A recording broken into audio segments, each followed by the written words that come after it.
All right. So to close out the day, we have one final session all about the Resilient Energy Technology and Infrastructure Consortium.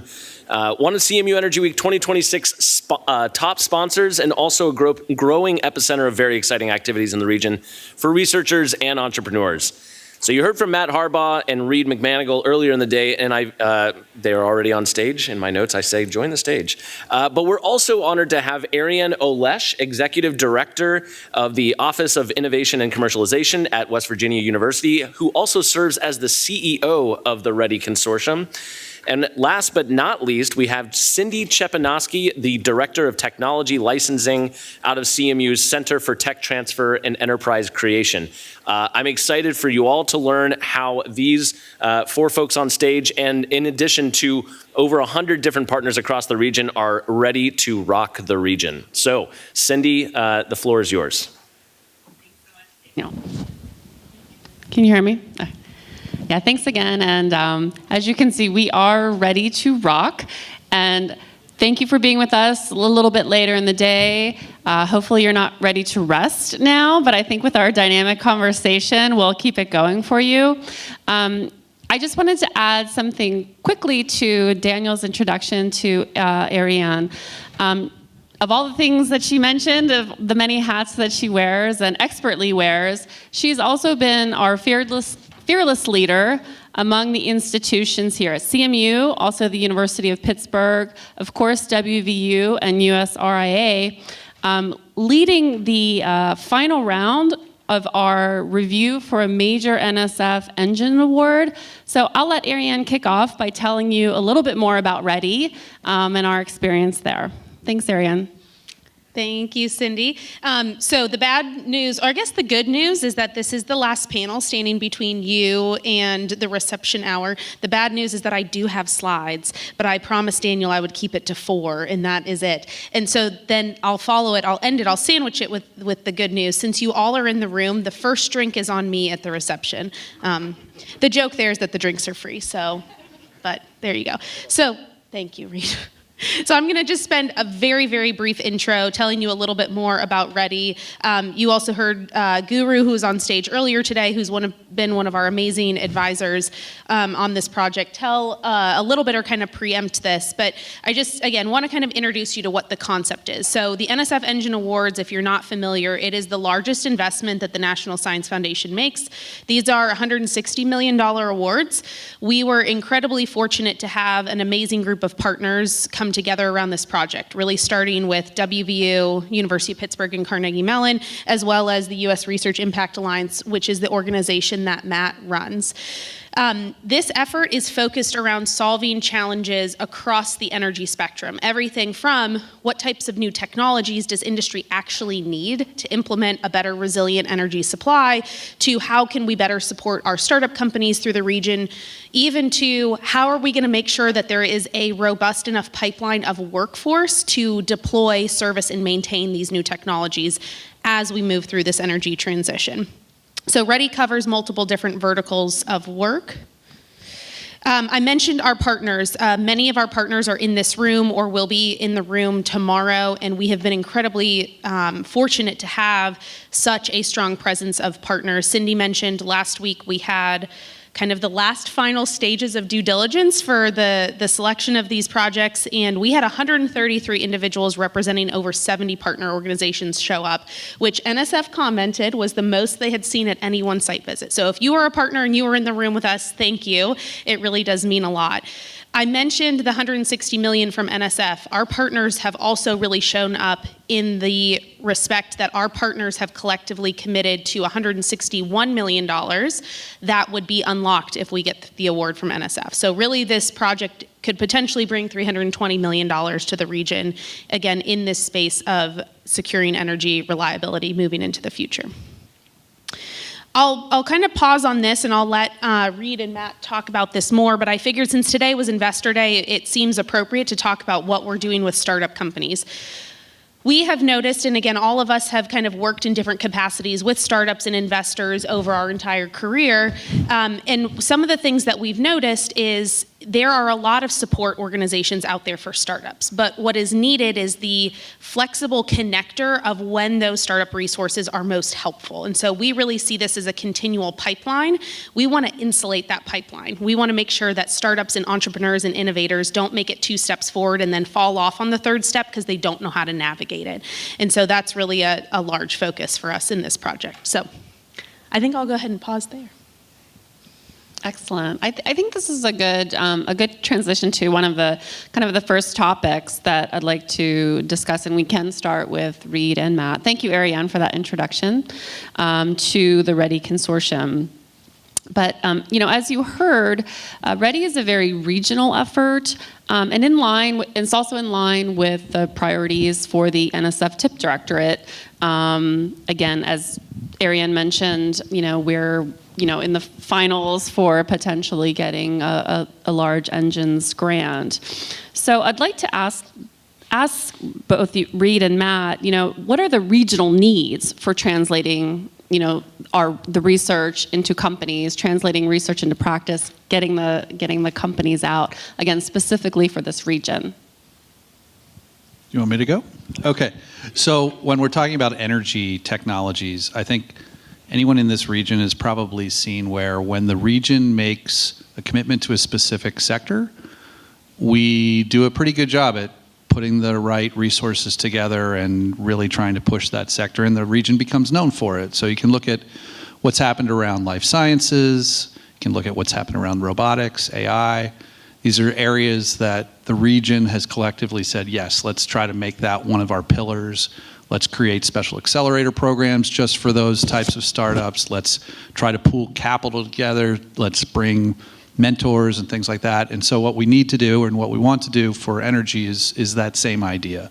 Let's create a focused effort, look at the research that's happening in the universities in the region, and really give a pathway for those entrepreneurs to know that when they jump out of the university lab, that there's a place that's going to catch them, that there's specialized mentors, specialized programs for them, and ways for them to connect to the larger energy companies, ways for them to connect to specialized investors and pools of capital for them to keep it going.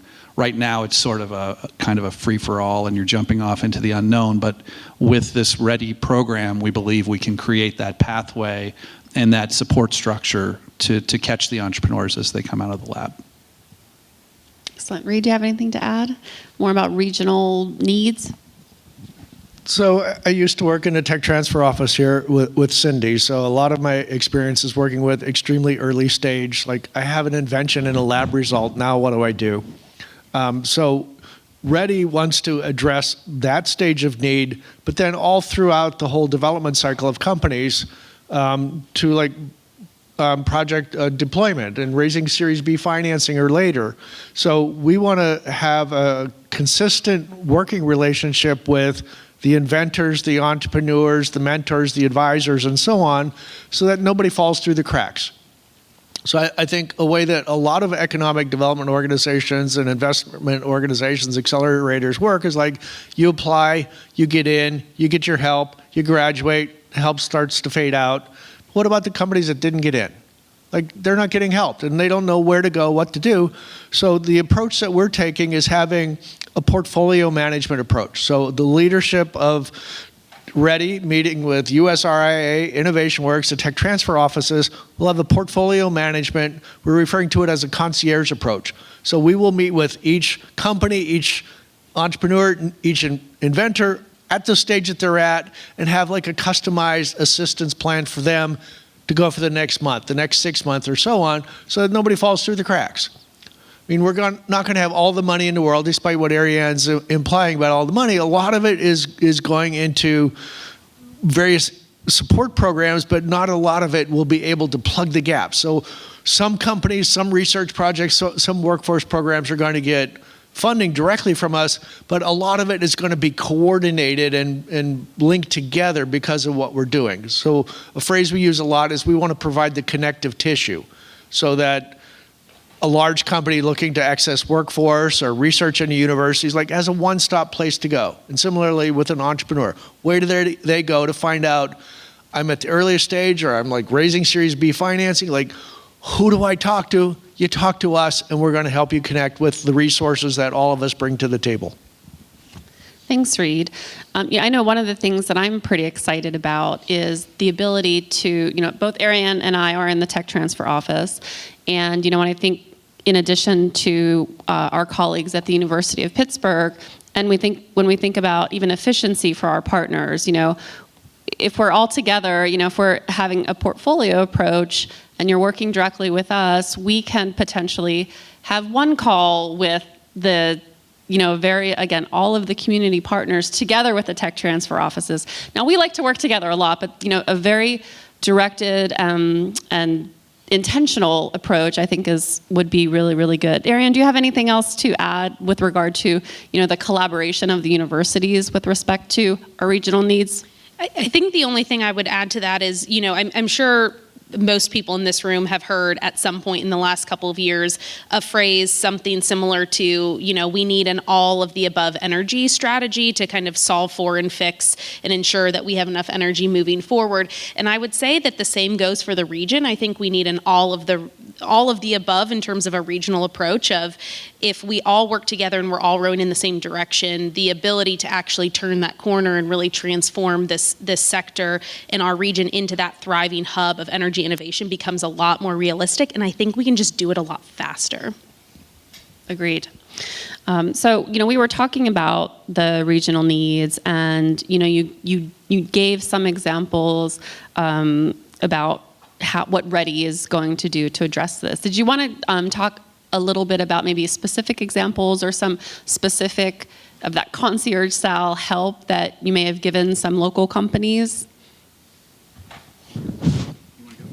Yeah, I'll give a discrete example, and I don't know if Michelle is still in the room from Sensible Photonics, but it's an example of how we've really rolled up our sleeve and work with first the scientific founders who are out of the University of Pittsburgh came to us and said, our technology is maturing to the point we need to spin it out into a company. As a university professor, I don't have time to run this company. I need somebody to run the company. Can you help me find somebody? So through our collective networks, we were able to provide a slate of candidates over a multi-month period, people that came to us and say, hey, I'm looking for my next opportunity. They reviewed each of them over a multi-month period and finally chose somebody, Michelle, to be the CEO. But at the stage the company was at and the nature of the relationship, they didn't have the ability to pay for her. And if they did have the ability, it's do we support the next generation of technology development or do we provide funding to this person we just met last week? So it's tough to get into a marriage with somebody that you don't really know. So one of the things we were able to do through the collaboration with West Virginia University and USRIA is provide funding to Michelle to be a consultant to the company initially until they got to a point of comfort where they said, this is going to work out. You are our CEO now. And Michelle comes primarily, not exclusively, from a large company background. So doing the kind of things that you need to do as a startup CEO are different than being a division leader of a large company. So we brought in other domain experts who could help her on the technology side, on the business side, fundraising, data rooms, and so on. So it's sort of this wraparound service of what do you need? We'll find the resources to make that happen, which is different than some of the other things that we're doing that are more of a cohort program where people go through it all together and learn similar kind of things. It's more of, as I said, a concierge approach, what do you need? How can we help you? And let's bring our collective resources together to keep this moving forward. Yeah, and I'd say sort of on that concierge, very customized support approach, other things that we've done have been, there was a technology startup that was trying to put their first pilot site on a Shell chemical facility. And so there was a lot of legal documentation involved in that. And we were able to get the guy who used to be the senior scientist for Dow Ventures to consult with that startup and help them renegotiate their deal with Shell because it was going to turn out really badly for them if they had gone with the original document that Shell gave them. So it can be very specific, the types of support that we can provide, just because we have a very broad network of people, mostly on the business side, but sort of in that nexus between business and technical, where we see a lot of issues happen, where it's dealing with the venture capital groups inside a big company might be different than dealing with your engineering friend who works at that same company. And we can maybe help translate sort of, okay, well, this is what they're saying, or here's what the different incentives are. Or just help with things like, okay, you do need, here are the next 3 hires that you're going to need to bring on board. Let's help you find those people. Or, you know what, you think you need to go out and raise that $20 million round right now, but you're not quite ready for it. Let's take a step back and approach this incrementally and help you through this process. And maybe there's a smaller amount of money that can get you a key milestone that will eventually unlock that $20 million. But rather than wasting all your time chasing the big money today, let's go through the steps. And so if we can bring that knowledge to the table and just work very closely with these companies, we can help them make a lot more progress than they would have made on their own. Excellent.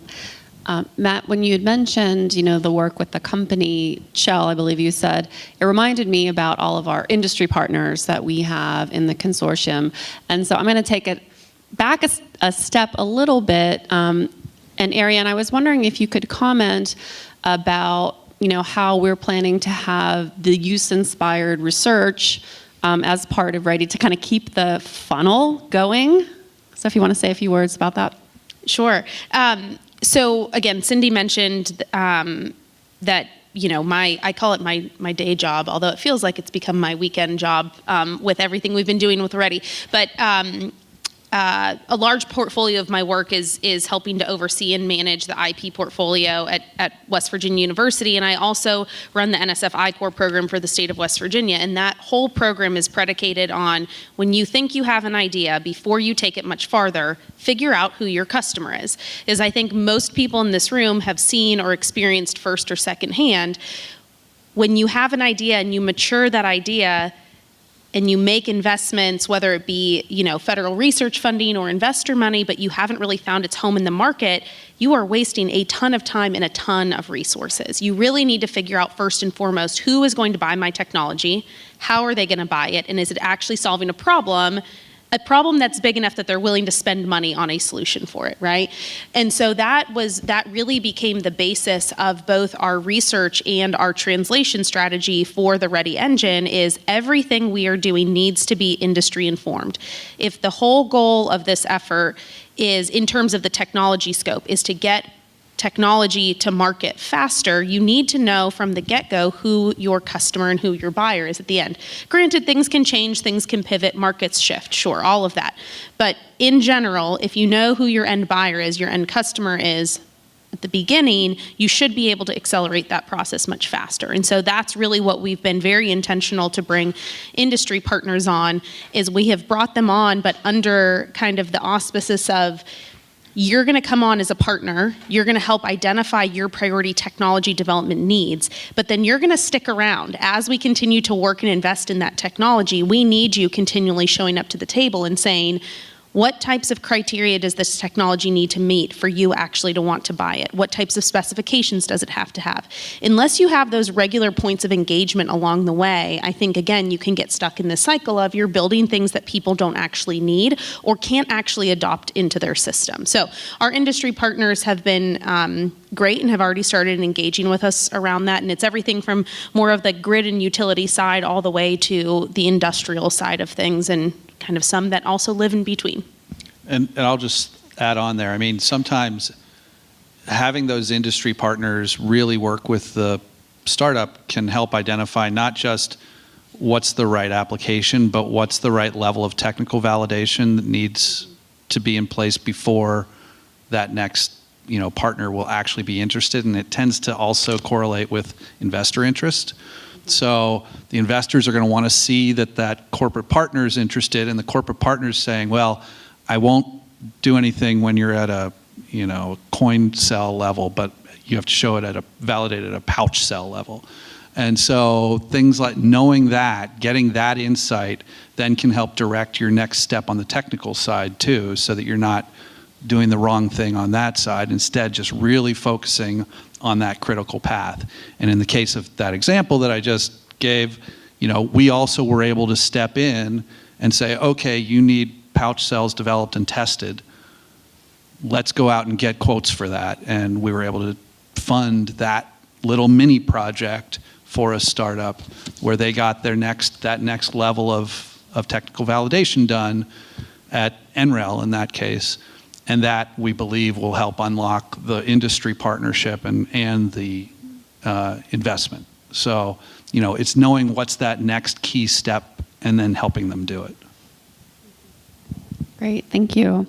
So hopefully, I think this discussion hopefully has gotten a lot of people excited about ready to engage. So how can people stay informed, or what are the next steps in learning about ready? How can they get involved?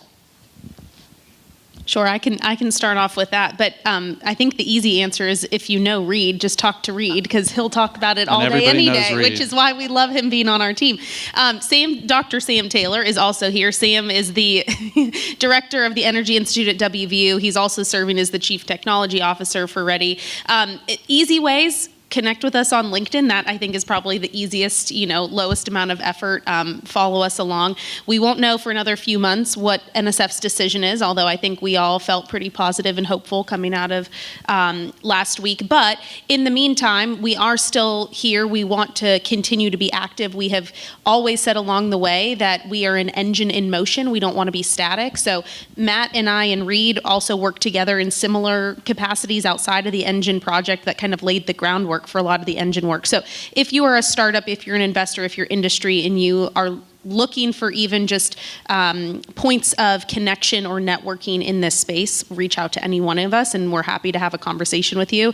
And especially if you're a researcher or innovator at a university and you're just looking for some assistance or guidance, we're always happy to talk with individuals, even if it's not exactly within the RETI space. Again, we're always happy to make our networks useful and as helpful as possible.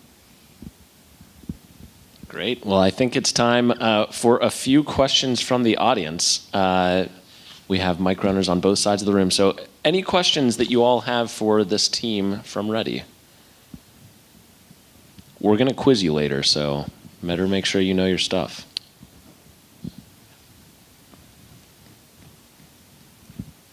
Jason Leroy, Train Technologies. So earlier in the talk, you said, I've got an experimental result from a lab. What's next? So, what would the end goal be for one of these companies that has such an invention or such a thing? Is it to get bought out? Is it to? What would be the motivation for someone to contact you? And what are a couple success stories that you've had so far? So the end goal from a high level is to get new technologies out into the market. So it's commercialization of these technologies. RETI itself is not taking equity in companies, and so that sort of end financial result and return isn't necessarily a motivator for RETI. RETI's motivation is to help move these technologies to market. What's a motivator for someone to get in touch with RETI? It would probably be they're looking for assistance and connections, or capital. Capital is always a good motivator. Now, one thing I don't think we mentioned is that in the plan for RETI, there are some small pools of capital that will be made, grants directly to startups. Not huge ones. We're not talking millions of dollars. But there is a longer term plan through RETI to create a regional fund and go out and raise private capital to create a $25 million fund that would invest in these types of startups. So that development plan for creating the fund is included in the first 2 years of this project. Did that answer your question? Yeah, I can talk about Yeah. one. So and again, so we are leveraging work from actually a different grant through the EDA that really helped kind of like set the foundation and let us pilot a lot of the programs that we then built into this larger structure of RETI. But one of those programs actually allowed us to take former manufacturing space that was at a pharmaceutical manufacturing facility in Morgantown and translate it into free incubator lab space for energy-based companies. And so we were actually able to work with, in various different capacities, a startup that spun out of WVU that had an ammonia energy type technology, give them that free lab space for almost 2 years. In that time period, they also secured investment funding from the West Coast, and we've been able to kind of help them in various different capacities along the way, but they're to the point now of actually making commercial sales of their product. So for us, that is a win. We were able to speed things up because instead of spending money on rent space, they could spend it on the actual technology, which helped them advance it more quickly and again attract that investor profile. I'm sure Reed and Matt, you have other examples too. Yeah, that's a good one. Reed, do you want to go? I don't know if we want to stay on this question, but I'll give 2 examples sort of coming out of the same research group in a sense. So 15 years ago when I worked at CMU, there was an invention related to magnetic materials for power electronics. It took them a decade or more to actually get to the point where they could spin out a company. They spun out a company, they've gotten ARPA-E funding for the scale-up program, and now they're talking about hiring hundreds of people to make power electronic devices, motors, inductors, and transformers. One of the PhD students in that lab is the founder I was referring to earlier with Michelle, now launching Sensible Photonics, and it's different technology, but also the regional support infrastructure has evolved so that instead of taking 15 years of like research to get to like a startup point, it's taking them much shorter time of research, and they're coming out of the gate of the university with an entrepreneur with some funding, with connections to customers, where it took the other one like 15 years to get to sort of that level of maturation.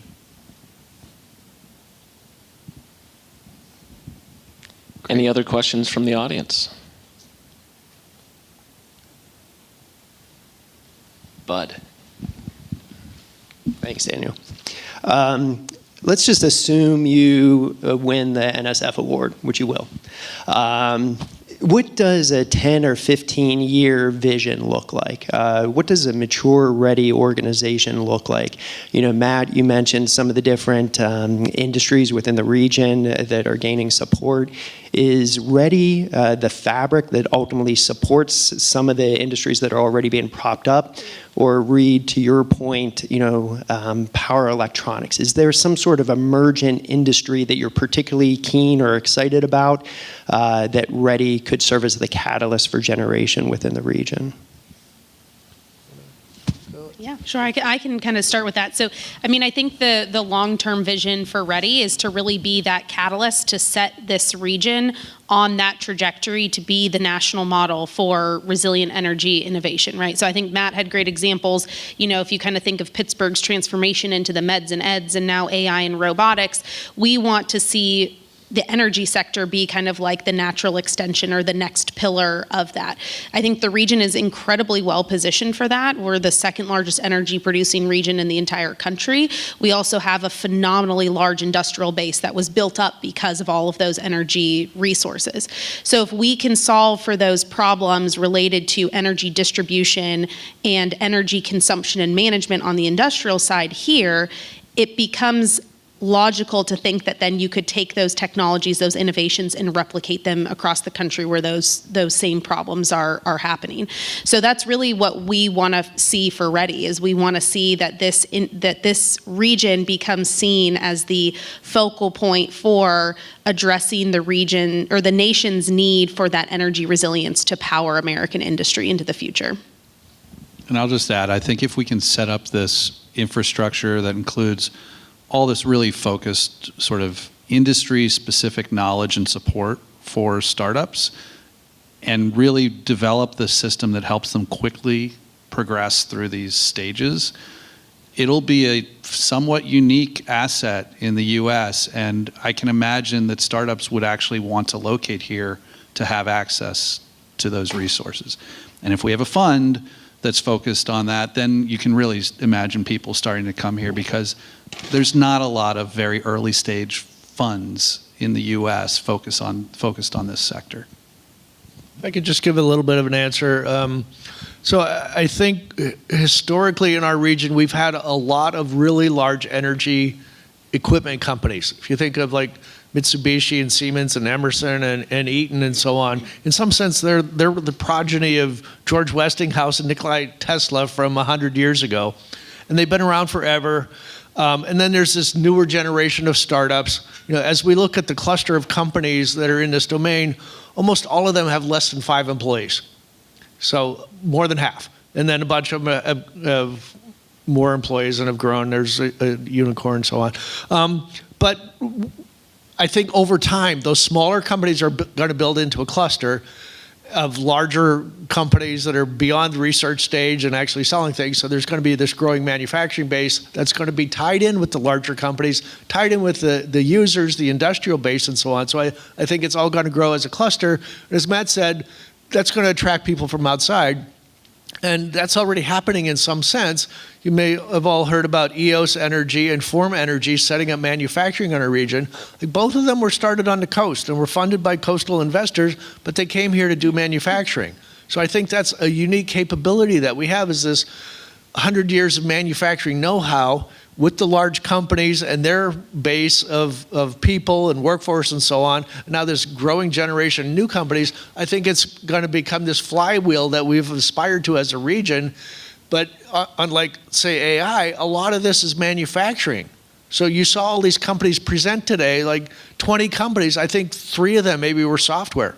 17 of them are making hard goods, like there's going to be manufactured jobs come out of that, and those are going to be very sticky. It's going to be tough for them to leave when many of their customers are also in the region. So I think knitting it all together creates a flywheel that we're aspiring to as a region.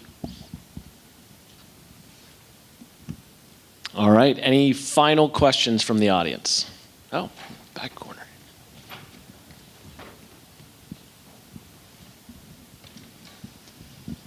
What kind of consistent outreach network has been planned within this model? Because, one of the hardest things in our region is the millions of little fragmented organizations that all work in these spaces, but don't necessarily have a consistent gathering time, place, space, so that each economic development organization and each technical service provider across the region has this information until it really scales and everyone just obviously knows about it.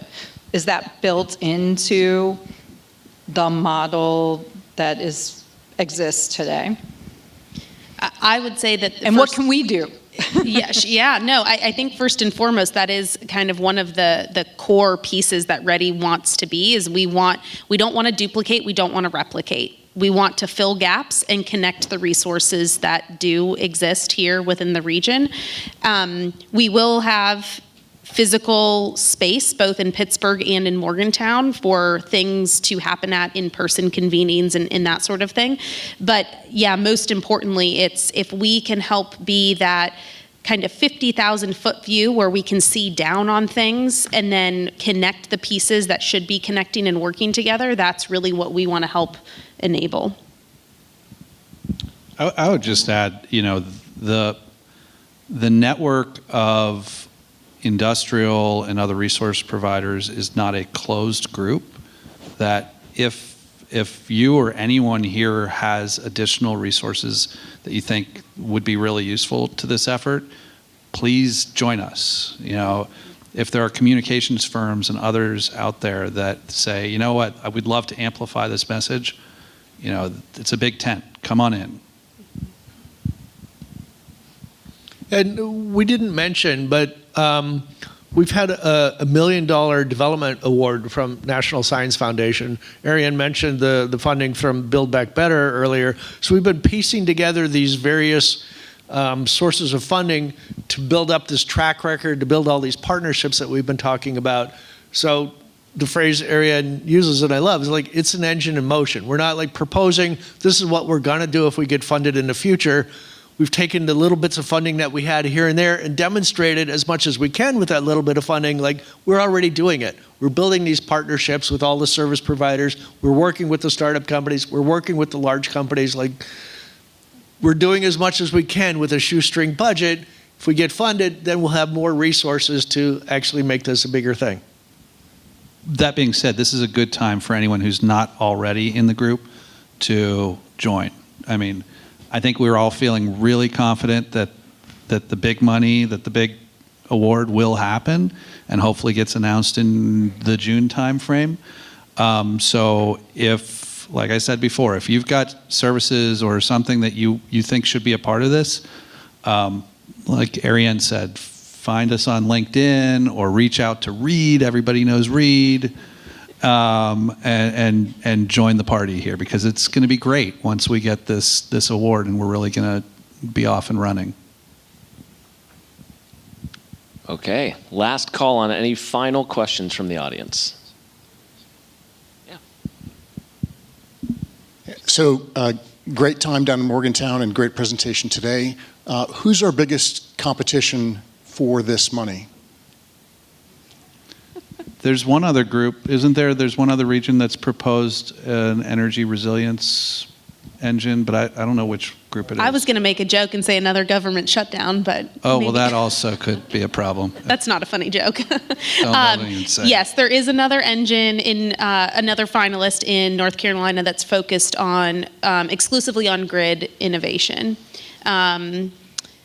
You know, I am incredibly biased, I will say that. I don't know if I have seen, though, another engine out of the 15 finalists that is able to leverage the amount of resources, and by resources I mean all of the universities in our region, all of the industry partners, all of the venture capital, in a way that RETI has, and also has been able to demonstrate, and I think this is an important distinguishing factor for RETI, that if we are entrusted with that investment from NSF, that we can actually be operational on day one. And I do think that that is a big differentiator for our group.